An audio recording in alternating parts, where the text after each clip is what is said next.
The Buddhist society of India, Baba Saheb Ambedkar जी का जो आखिरी मिशन था भारत को बौद्ध में बनाना, आप रियल से बताइएगा कितना आगे बढ़ता हुआ दिखाई दे रहा है? क्या वही लोग जो अम्बेडकर जी का नाम लेते हैं, क्या वही लोग जो बुद्ध का नाम लेते हैं, क्या वो वाकई में धरातल से मिशन के लिए काम कर रहे हैं, या बाबा साहब का नाम लेकर के सब सत्ता बनाना चाहते हैं, बाबा साहब का नाम लेकर के सब जो है आरक्षण लेना चाहते हैं, बाबा साहब का नाम लेकर के सब अच्छे अच्छे पायदान पर जाना चाहते हैं? लेकिन बाबा साहब का जो मिशन था भारतीय बौद्ध महासभा, बाबा साहब का जो मिशन था समता सैनिक दल, बाबा साहब का जो मिशन था रिपब्लिकन पार्टी ऑफ इंडिया, उसको आखिरकार लोग क्यों नहीं चलाना चाहते? मैं सीधे बात करना चाहूँगा। तो नमस्कार, नमो बुद्धाय, जय भीम। आप देख रहे हैं द बुद्धिस्ट टाइम्स टीवी की विशेष रिपोर्ट। मैं धीरेन्द्र। इस वक्त हमारी मौजूदगी राजधानी लखनऊ में, इस वक्त जानकीपुरम निकट सुल्तानपुर करुणा बुद्ध विहार स्थल पर इस वक्त हम मौजूद हैं। और आपको बता दें, आज the Buddhist society of India का धम्म सम्मेलन आज यहाँ पर उत्तर प्रदेश की धरती लखनऊ में संपन्न हुआ। और इस कार्यक्रम में इस वक्त जो है the Buddhist society of India के ट्रस्टी चेयरमैन हमारे साथ में हैं, और साथ ही साथ जो है केंद्रीय और प्रदेश स्तर के और ज़िला बॉडी के जो है सभी मेंबर और पदाधिकारी लोग यहाँ पर मौजूद हैं। आइए हम जो है सीधे बात करते हैं और जानेंगे कि आज का ये जो कार्यक्रम रहा, इसका मेन पर्पज़ क्या रहा। सबसे पहले हम बात करेंगे दी बुद्धिस्ट सोसाइटी ऑफ इंडिया के ट्रस्टी चेयरमैन हैं पाटिल साहब, चंद्रबोधि पाटिल जी। सर, स्वागत है आपका। सबसे पहले नमो बुद्धाय, जय भीम। नमो बुद्धाय, जय भीम। सर, हमारा ये पहला तो सवाल यही रहेगा कि आज जो यह कार्यक्रम संपन्न हुआ है, क्या उद्देश्यों के साथ में यहाँ पर कार्यक्रम आयोजित किया गया है? ये सर्वप्रथम तो द बुद्धिस्ट टाइम्स के जो आपका चैनल है उसको मैं साधुवाद दूंगा, क्योंकि आपने लगातार महाबोधि महाविहार के आंदोलन में भी काफ़ी कवरेज किया था। जी। लगातार 2 माह पूर्ण यानी आपने कवरेज किया है। जी। और ये जो, क्योंकि जो मीडिया है उनका, वो हमारी बात तो नहीं ये करेगा, लेकिन जो अपना प्रसार माध्यम है, जो यूट्यूबर है, जगह जगह से आके यानी पूरे संसार में ये प्रचार प्रसार किया। तो मैं यहाँ पर the Buddhist society of India के तत्वाधान में जो उत्तर प्रदेश के पूरब के जो अध्यक्ष हैं, हमारे,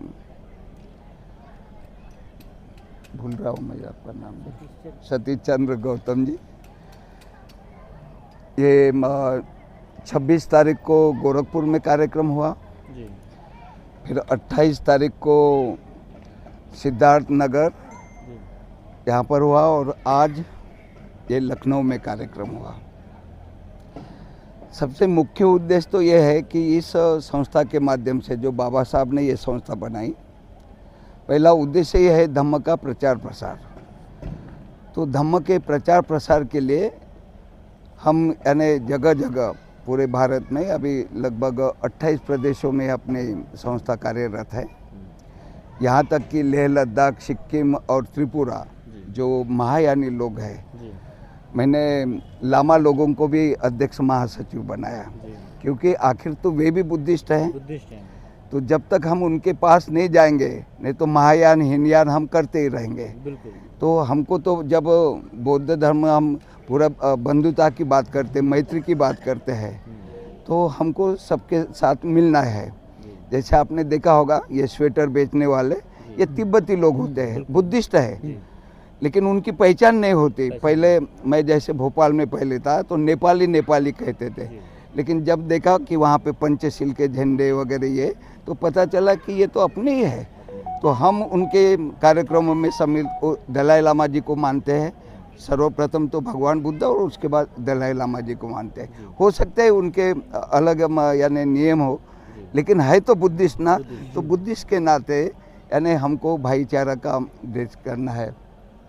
तो यही जो धम्म का प्रचार प्रसार जो विशेष रूप से और संस्था जो बाबा साहब ने बनाई और जगह जगह मतलब प्रचार प्रसार होता है उसके तहत, और आपको मालूम है कि बुद्धिस्ट सोसाइटी महाबोधि महाविहार के आंदोलन में अग्रणी भूमिका निभा रही है।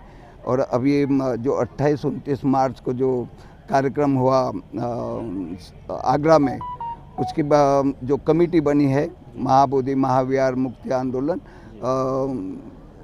कौन से संयुक्त समिति ऐसा कुछ तो भी बना है, और उसमें प्रमुख जो अपने प्रज्ञाशील महाथेरो जी वो अध्यक्ष बने। क्योंकि लोगों का ये होता है ना कि भाई लामा के पीछे हम क्यों जाएं, ये जो हो रहा था ना, एक बड़ा जो है सवाल खड़ा हो रहा था कि जो है लामा भिक्षुओं का आंदोलन नेतृत्व कैसे कर सकते हैं, तो ये बड़ा सवाल था। लेकिन हमको ये भी सोचना पड़ेगा कि पहला जैसे आंदोलन 1891 अनागारिक धम्मपाल ने किया, उसके 100 साल के बाद हमारे जो नागपुर के जो, यार मैं भूल भी जाता हूँ, नहीं नागपुर के जो जापान से आए हुए हमारे सुरेश सचाई जी, सुरेश सचाई जी ने किया। लेकिन उसके बाद हमारा समाज यानी बौद्ध समाज समझ जाए एक लगभग यानी भूल ही गया था महाबोधि महाविहार के बारे में।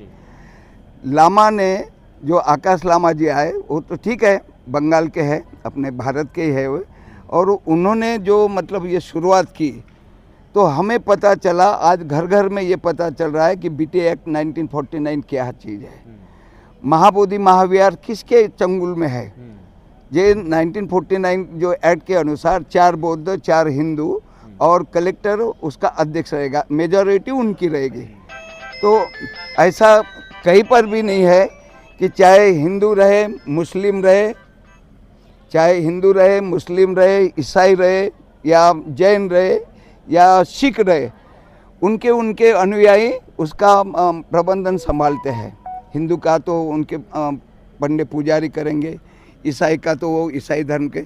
लेकिन यही एक जो भारत के नए संसार के बौद्ध धर्म का एकमात्र श्रद्धा स्थान है ये, जहाँ पे सिद्धार्थ गौतम को बोधि प्राप्त हुई और सम्राट अशोक ने यहाँ पे बौद्ध विहार का निर्माण किया, बोधि वृक्ष हुआ है और नाम भी बुद्ध गया है। बुद्ध के नाम से इतना ऐतिहासिक और पुरातात्विक एविडेंस होने के बावजूद भी आज हम देखते हो ना 1992 से जो कोर्ट में केस चालू थी, जो सुरेश सचाई जी ने रिट पिटीशन डाली थी, हमारा भी बुद्धिस्ट सोसाइटी की ओर से 2019 में हमने भी इंटरवेंशन डाला हुआ है, 2012 से समझ रहे ना। तो इतना ये होने के बाद भी यानी कोई तारीख पे तारीख यानी होते जा रहे, कोई निर्णय नहीं हो रहा है। निर्णय जो है डिसीजन जो है कोर्ट नहीं कर रहा है, ये गंभीर और बड़ा सवाल है। विशेष बात ये है कि जब बुद्ध की बात आती है, बुद्धिज़्म की बात आती है, डॉक्टर अंबेडकर के धम्म की बात आती है, तो वहाँ पर लोग जो हमारे लीडरशिप करने वाले लोग हैं वो कहीं ना कहीं वो मौन सा धारण कर लेते हैं, चाहे वो जुडिशरी ही क्यों ना हो, चाहे वो पॉलिटिकल क्षेत्र में ही क्यों ना हो या फिर धार्मिक क्षेत्र में ही क्यों ना हो। बुद्धिज़्म, बुद्ध की बात तो सब करते हैं लेकिन धर्म की बात कोई नहीं करता है। डॉक्टर बाबा साहब अम्बेडकर जी का नाम तो सभी लेना जानते हैं, डॉक्टर बाबा साहब अम्बेडकर जी का नाम लेकर के वो सब अपनी अपनी रोटियां सेकना जानते हैं, लेकिन जब डॉक्टर अम्बेडकर जी के धर्म की बात आती है तो उनके वहाँ पर जो है बुद्धिज़्म को लेकर के उन्हें बोलना तक नहीं आता है, वो बोलना तक नहीं पसंद करते हैं। और यही वजह है कि आज डॉक्टर बाबा साहब अम्बेडकर जी का जो मिशन है, भारत को बौद्ध में बनाने का जो सपना उनका था आखिरी, वो आज जिस प्रकार से जिस स्तर से चल रहा है, इस पर इस पर गंभीर चिंतन का ये सब्जेक्ट है। The Buddhist society of India, Baba Saheb Ambedkar जी का जो आखिरी मिशन था भारत को बौद्ध में बनाना, आप रिजल्ट से बताइएगा कितना आगे बढ़ता हुआ दिखाई दे रहा है।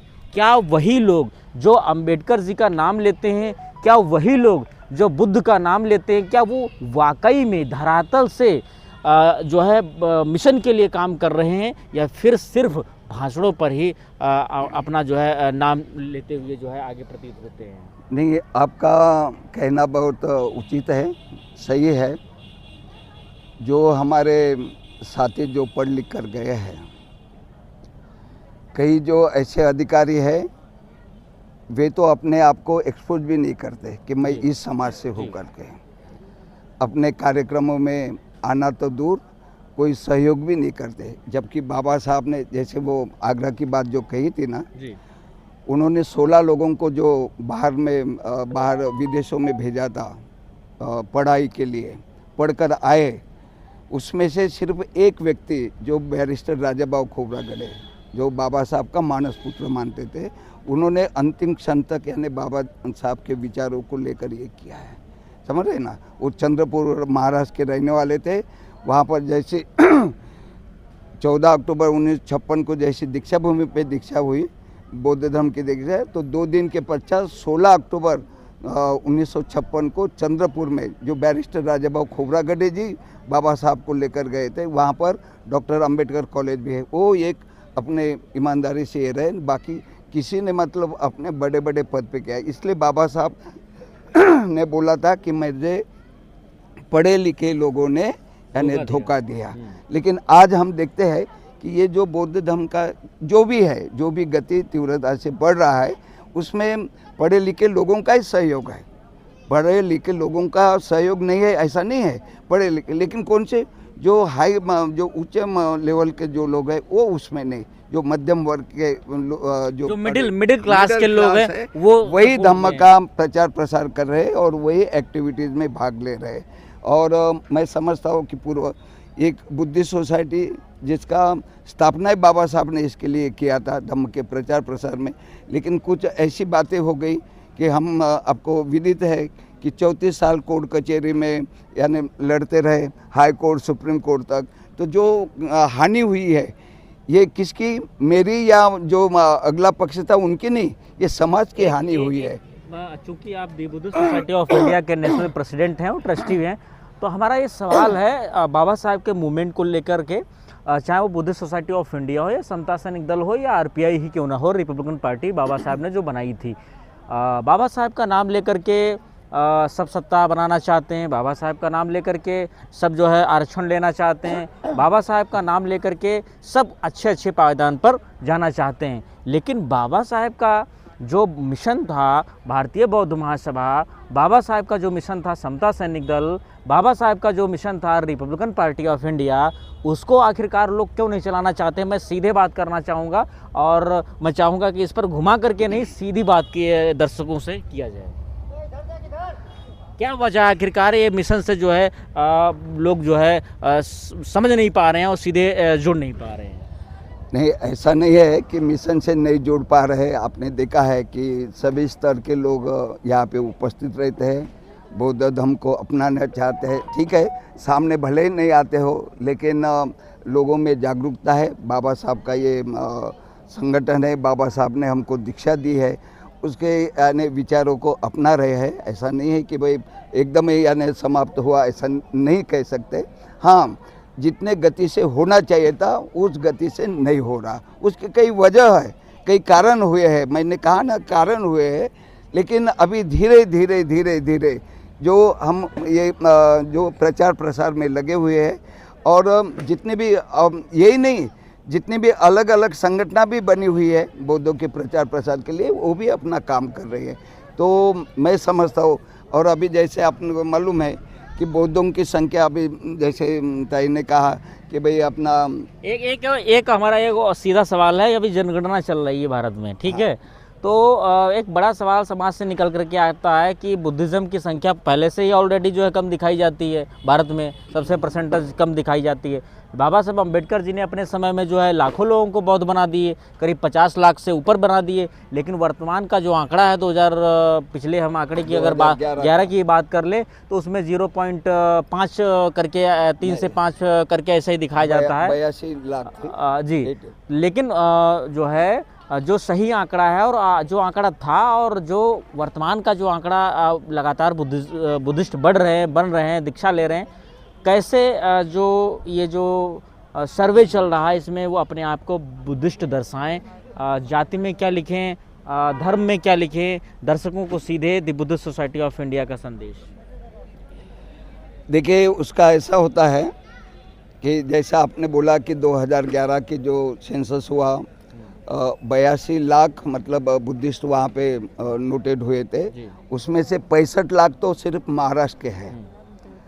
संख्या में उत्तर प्रदेश बहुत अधिक है, बहुत अधिक है, लेकिन यहाँ पर हमारे जो बौद्धों की जो संख्या है वो नगण्य से है, जैसे होना चाहिए था जो पूर्व से उससे कम हो गई है 2011 में।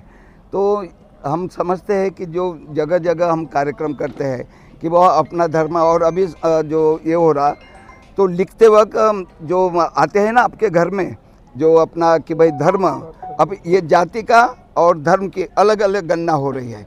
तो धर्म अगर हम बौद्ध लिखते हैं तो जो लिखने वाले हैं वो पेंसिल से लिखते हैं।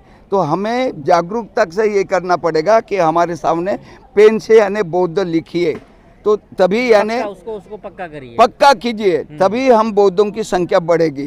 नहीं तो वे अनुसूचित जाति का करके, क्योंकि अभी गवर्नमेंट ने और 1990 में जो हुआ, जो अनुसूचित जाति से धर्मांतरित हुए जो बौद्ध हुए उनको वो फैसिलिटीज मिल रही। और अभी अभी सुप्रीम कोर्ट का भी जो है कि जो अनुसूचित जाति के, तो जाति का एक अलग गणना है, धर्म की अलग गणना है, और जाति के आधार पर, धर्म के आधार पर आपको कुछ नहीं मिल रहा। जाति के आधार पर आपको जो गवर्नमेंट की जो फैसिलिटीज होती है, जो अनुदान होता है, जो मदद होती है, वो जाति के आधार पर होती है। तो हमको जाति भी ये नहीं करना है, तो जाति जो भी है वो हमको लिखकर पहले तो अनुसूचित जाति, क्योंकि अनुसूचित जाति से ही आपको फैसिलिटी मिल रही है, अनुसूचित जाति से पहले अनुसूचित जाति, और जाति में जो भी अपना ये है पहले तो वो है कास्ट जो है, सब कास्ट जो होती है वो लिखना है, और धर्म जो है वो बौद्ध लिखना है। और जैसे ताई ने जैसा बताया है कि भाषा तो जो भी है हिंदी है, लेकिन उसके साथ साथ हमको पाली भाषा लिखनी ही लिखनी है, तभी यानी वो हम ये कहेंगे कि क्योंकि बौद्ध साहित्य ये पाली भाषा में है, तो वो जब पढ़ेंगे तभी तो हम ये करेंगे। तो अगर सेंसस में आता है तो उसमें जो गवर्नमेंट से हम आह्वान भी कर सकते हैं कि भाई पाली भाषा के जैसे जो सेंटर बने हैं उसको भी बंद कर रहे हैं तो चालू रखे, बौद्ध मतलब उसकी स्टडी यानी लोगों में हो जाए, ऐसा मेरा मानना है। तो बौद्ध लिखना बहुत ज़रूरी है, और पेन से लिखने का तो जो हमारे जो कार्यकर्ता है, कोई भी इससे रहे, जो भी कार्य करता है वो कार्यकर्ताओं ने इसका प्रचार प्रसार करना चाहिए। कुछ लोगों में ये भी भ्रम है कि अगर वो बौद्ध बन जाते हैं तो उनका आरक्षण चला जाएगा, उनके बच्चे नौकरी नहीं कर पाएंगे, सर्विस में नहीं जा पाएंगे, इसलिए वो कतराते हैं बौद्ध बनने से। इसलिए वो बाहर से तो दिखने वाले हिंदू हैं लेकिन वो अंदर से बौद्ध बने रहते हैं। ऐसे लोगों के लिए क्या कहना है? नहीं नहीं, ऐसा नहीं। मैंने जैसा 1990 का जो एक कहा ना, जो भारत सरकार का जो निर्णय हुआ है, जो अनुसूचित जाति के लोग जिन्होंने बौद्ध धर्म ग्रहण किया है उनको वो फैसिलिटीज मिलेगी, आरक्षण मिलेगा, ये है वो लिखित में है ना। तो उसमें घबराने की बात नहीं। लोग यानी बौद्ध न लिखते हुए अगर अनुसूचित जाति अपनी जाति लिखेंगे तो धर्म हिंदू हो जाएगा, तो हिंदू की संख्या बढ़ेगी। वो तो चाहते ही है ना कि हिंदू की संख्या बढ़े, तो हमको तो बौद्ध लिखना ही लिखना है, और जाति होना ही चाहिए। क्योंकि देखो ये जो संस्था है, ठीक है, बाबा साहब ने बोला कि सभी बौद्ध ये करना है, अपनी जाति नहीं होती, लेकिन हम समाज से अलग नहीं है, संस्था समाज से अलग नहीं, तो समाज का हित भी हमको देखना है। तो उसके अनुसार बौद्ध और जाति में जो भी है, अनुसूचित जाति है और जो जाति है वो लिखना आवश्यक है, तभी हमारी संख्या यानी जाति का भी परसेंटेज बढ़ेगा और धर्म के इसमें धर्म का भी अपने को परसेंटेज बढ़ेगा। ऐसा मैं आज के आपके माध्यम से ये आह्वान करता हूँ मैं सभी। सर अपना परिचय। मैं अभी नया जिलाध्यक्ष बनाया गया हूँ। नाम बता दीजिए। निरंजन प्रसाद बौद्ध जी, कहाँ से? यहीं लखनऊ से जी, जानकीपुरम सेक्टर से। आज के इस कार्यक्रम को लेकर के क्या कहना है?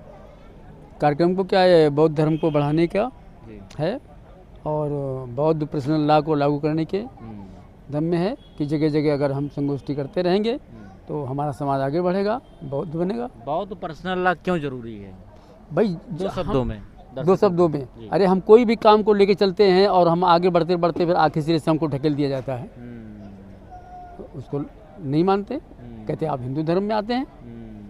यह है 200 जो बताना। आपसे कम संख्या में है उनका भी पर्सनल है, लेकिन आपका नहीं है। हमारा नहीं है। अभी इनका सिखों का नहीं था, जब मनमोहन सिंह की सरकार आई तो इनका सिखों का बना। तो हमारा बहुत पर्सनल ला बन जाए तो हमको सारे अधिकारों पर से मिल तो जाएंगे। इसके लिए आप लोग क्या कर रहे हाँ, हैं? इसीलिए संगोष्ठी कर रहे हैं और जगह जगह हम सम्मेलन कर रहे हैं। जी सर, अपना परिचय दीजिए। आपको धन्यवाद। मेरा नाम सतीश चंद्र बौद्ध है। इस संगठन का मैं प्रदेश अध्यक्ष और ट्रस्टी हूँ। जी। आज के इस विशाल कार्यक्रम को लेकर के क्या संदेश देना है देख रहे देश के तमाम बुद्धिस्ट अम्बेडकरी समाज के लोगों को? ये समाज में ये संदेश देना है, सभी लोग बाबा साहब भगवान बुद्ध को माने और जो समता विचार है, सभी समाज के एक लोग हैं तो सभी लोग समाज में समता कायम हो, धर्म बंधुत्ता कायम हो, सभी लोग आपस में प्रेम भाईचारगी से रहें, यही समाज को संदेश देना चाहते हैं। जी सर। मेरा नाम हरि प्रसाद हनक है। हाई कोर्ट लखनऊ में वकालत करते हैं। बाराबंकी दी बुद्धिस्ट सोसाइटी ऑफ इंडिया में जिलाध्यक्ष है बाराबंकी से। और समाज का कार्य हम लगभग 35 साल से ऊपर हो रहा कर रहे हैं। सभी महापुरुषों को जयंतियाँ मना रहे हैं। उससे ये एक संदेश आता है कि हमारा समाज जो है काफ़ी जागरूक हो रहा है और दूसरे समाज के लोग भी हमसे जुड़ रहे हैं, क्योंकि बुद्ध की विचारधारा ऐसी विचारधारा है कि उसको लोग समझ जाते हैं तो हम लोगों के साथ जुड़ते हैं। जब नहीं समझ पाते हैं तो दूर भागते हैं, कहते हैं कि हमारे लोग बुराई करते हैं, हमारे जो है कि भगवानों को गाली देते, कहीं क्या उनके समझ में बैठा। लेकिन ये कन्फ्यूजन उनका दूर होता है कि नहीं, बुद्ध का मार्ग ही सच्चा मार्ग है, उस पर हमें भी चलना चाहिए। तो लोग साथ जुड़ करके साथ देते हैं और हमारा प्रत्येक कार्यक्रम में, क्योंकि हम संत रविदास जयंती और अंबेडकर जयंती, बुद्ध जयंती, छत्रपति साहू महाराज की जयंती, ललाई सिंह यादव जयंती, पेरियार की जयंती, संविधान दिवस, परिनिर्वाण दिवस, प्रत्येक कार्यक्रम करते हैं। अगर समाज हमारा साथ न दे तो एक कार्यक्रम जो करता है उसकी हवा निकल जाती है। हम बराबर कार्यक्रम करते हैं, इसलिए हम सभी साथियों को धन्यवाद देते हैं। आज का जो कार्यक्रम हुआ सफल कार्यक्रम हुआ, मौसम ने भी हमारा साथ दिया, समाज ने साथ दिया, यहाँ के लोगों ने साथ दिया और दूर दराज से आए हुए लोगों ने साथ दिया, आपने साथ दिया, इसलिए सभी लोग बधाई के पात्र हैं। सबको धन्यवाद देते हैं। सबसे पहले स्वागत है आपका। जी, आपका बहुत बहुत धन्यवाद। पूरा परिचय? मेरा नाम ममता पुष्कर बौद्ध है जी। और मैं बुद्धिस्ट सोसाइटी ऑफ इंडिया की राष्ट्रीय कार्यकारिणी सदस्य हूँ। क्या कहना है इस कार्यक्रम को लेकर के? कार्यक्रम बहुत सफल हुआ है और इसी तरह के कार्यक्रम होते रहेंगे हमारे लखनऊ में तो और भी अच्छा रहेगा। हालांकि छोटे छोटे स्तर पे कार्यक्रम होते रहते हैं और दी बुद्धिस्ट सोसाइटी ऑफ इंडिया का सबसे बड़ा कार्यक्रम ये पहली बार हुआ है, जिससे लेकर मेरे मन में बहुत खुशी हुई है। और मैं भी धर्म का प्रचार प्रसार करती हूँ और मैं ये चाहती हूँ कि सभी लोग बौद्ध धर्म को अपनाएं और स्वीकार करें, उसको जानें, फिर मानें। तर्क की कसौटी पर यदि खरा उतरता है तो उसको ज़रूर मानें और ये धर्म सबके लिए सफल मार्ग है, मैं ऐसा मानती हूँ। जी मैम। मेरा नाम शिल्पा अम्बेडकर है। दी बुद्धिस्ट सोसाइटी ऑफ इंडिया महिला विंग की मैं जिला अध्यक्ष हूँ और आज का ये प्रोग्राम बौद्ध धम्म सम्मेलन था, जिसका उद्देश्य है बौद्ध धम्म का प्रचार प्रसार करना। धम्म जो बुद्ध की शिक्षाएं हैं, धम्म मतलब कि प्रकृति, नियम, ठीक है, जो नैतिकता होती है, धम्म नैतिकता पर आधारित है। बुद्ध ने ये शिक्षा दी कि हम इस पृथ्वी के मालिक नहीं हैं, एक जो प्रकृति है उसके भी उसी के एक अंश हैं, तो हमें जियो और जीने दो। ऐसी समता, समानता, करुणा, मैत्री वाला भारत बनाना है।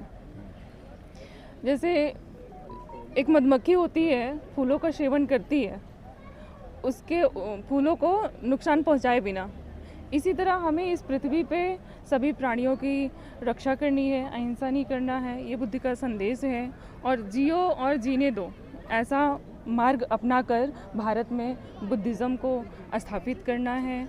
और बुद्ध की जो शिक्षाएं हैं, बुद्ध का जो धम्म है, वो हमें स्वयं से संचालित होने के लिए कहता है। बुद्ध ने बुद्ध ने कहा अत दीपो भव, आप अपने मालिक स्वयं हो। अगर आपकी लाइफ में, आपके जीवन में दुख है तो उसका कारण आप ही है, अगर सुख है तो उसका कारण भी आप ही है। तो इसलिए हमें अपने जीवन को तार्किक ढंग से जीना है। जो चीज़ें हैं उसको, उसकी गहराई में जाकर उसकी जड़ों को समझकर हमें समस्या का निवारण करना है। आज भी देश में आडंबर पाखंडवाद में सबसे ज़्यादा महिलाओं की संख्या है।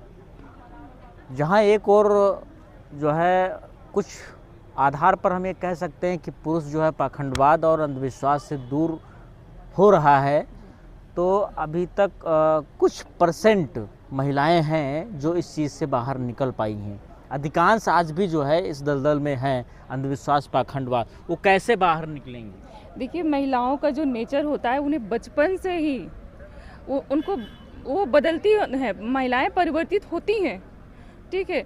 अगर बचपन में माँ बाप के अकॉर्डिंग उनको चलना है, अपना व्यवहार करना है, फिर जैसे जैसे वो बड़ी होती हैं, शादी हो जाती है, ससुराल जाती हैं, फिर वहाँ के पति के अकॉर्डिंग उनको अपने नेचर बदलने हैं, सास ससुर के अकॉर्डिंग अपने नेचर बदलने हैं। तो महिलाओं का स्वभाव परिवर्तित होने वाला ही है, महिलाएं परिवर्तित होती हैं। लेकिन एक बात और, जैसे अंधविश्वास और पाखंड की बात आप कर रहे हैं कि इससे नहीं उभर पा रही हैं महिलाओं को, देखिए सबसे पहले तो पुरुषवाद फेस करना पड़ता है घर से बाहर निकलने के लिए। जैसे आज बुद्धिज़्म, ये बौद्ध धर्म का यह कार्यक्रम हुआ, यहाँ पर महिलाएं आई, महिलाओं की संख्या में पुरुषों की संख्या ज़्यादा थी यहाँ पे।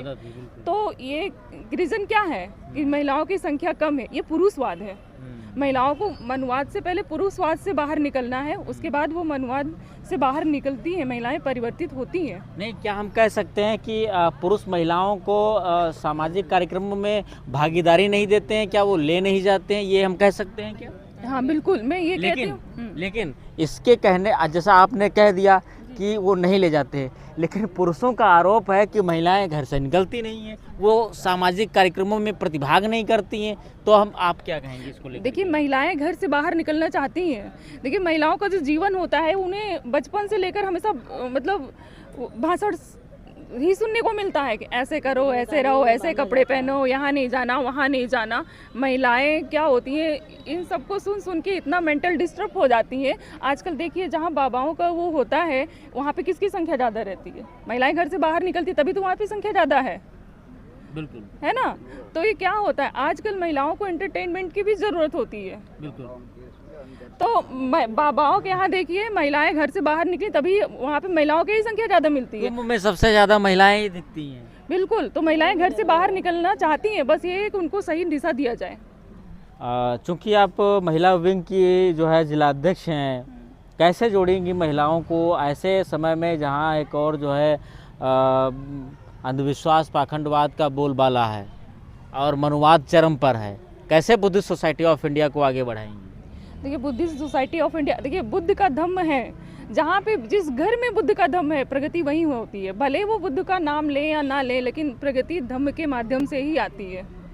तो महिलाएं, आज यहाँ पर महिलाओं की उपस्थिति है, ये है कि महिलाएं कितना आगे बढ़ रही हैं बुद्धिज़्म की ओर, जो है बढ़ रही हैं, बुद्धिज़्म को मान रही हैं। अंधविश्वास पाखंड से आज महिलाएं ही नहीं, आज पूरे भारत को पता है, सबको पता है कि अंधविश्वास पाखंड क्या है और क्या सच्चाई है।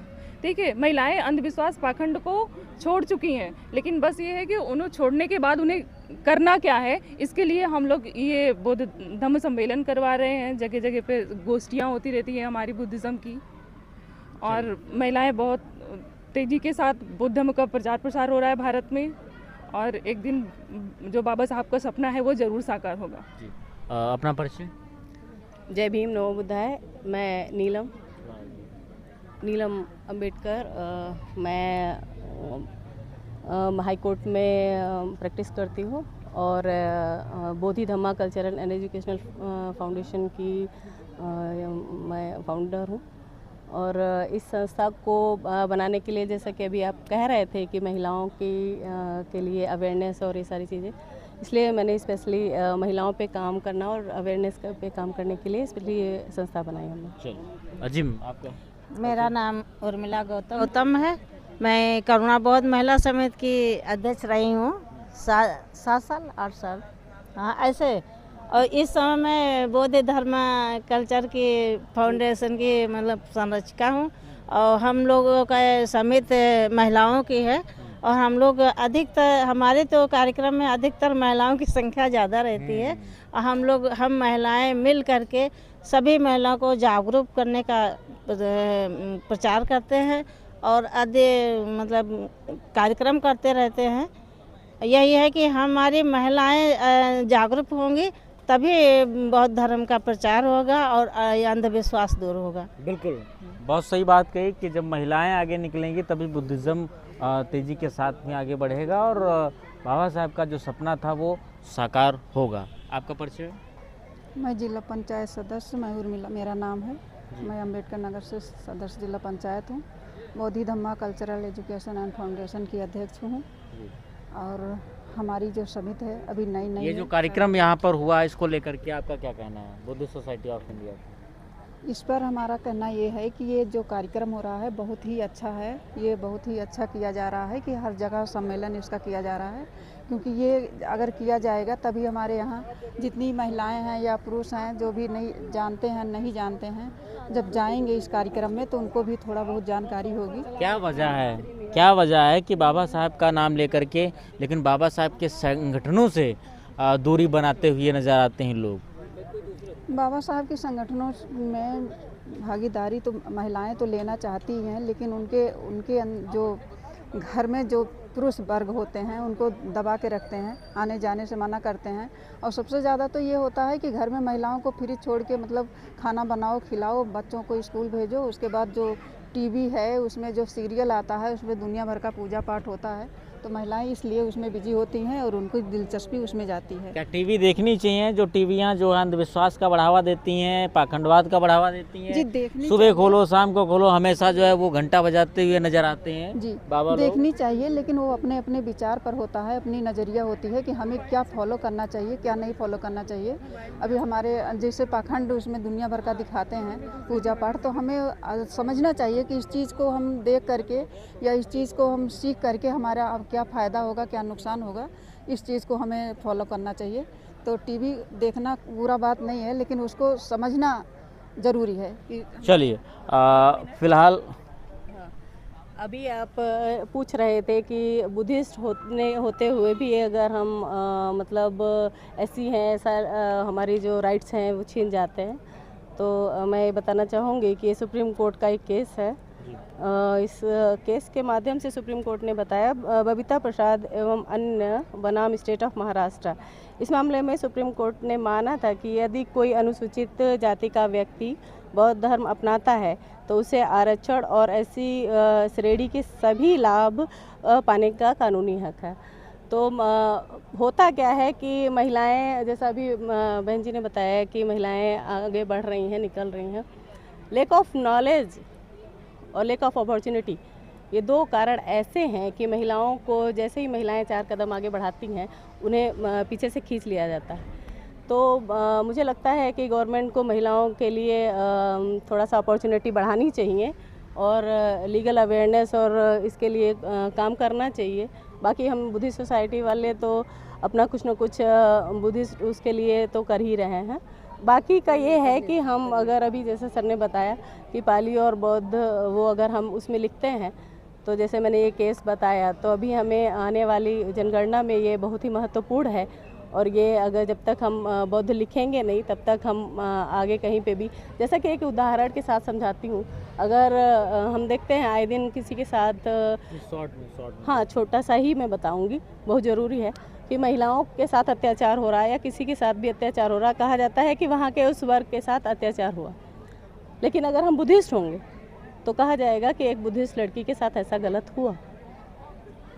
समझिए कि कितना अंतर है। जब बुद्धिस्ट के साथ गलत होगा तो पूरा विश्व आपके साथ खड़ा है। बिल्कुल। और अगर किसी आम लड़की का या किसी एससी का अगर कुछ होता है तो ये एक आम बात है। तो इसलिए हमें इस अंतर को समझते हुए अपने आप को आगे ले जाना है और हमें बुद्धिस्ट बनना है, बाबा साहब के सपने को पूरा करना है। तो बहुत ही इम्पोर्टेंट और विशेष सवालों पर जो है बेबाकी से उत्तर आज की इस विशेष रिपोर्ट में प्राप्त हुए। आशा करते हैं कि इन उत्तरों से आगामी अभी जो फ़िलहाल शुरू हो चुकी है जनगणना 2026 इसमें बुद्धिज़्म की जो संख्या है वो तेज़ी के साथ में आगे बढ़ेगी।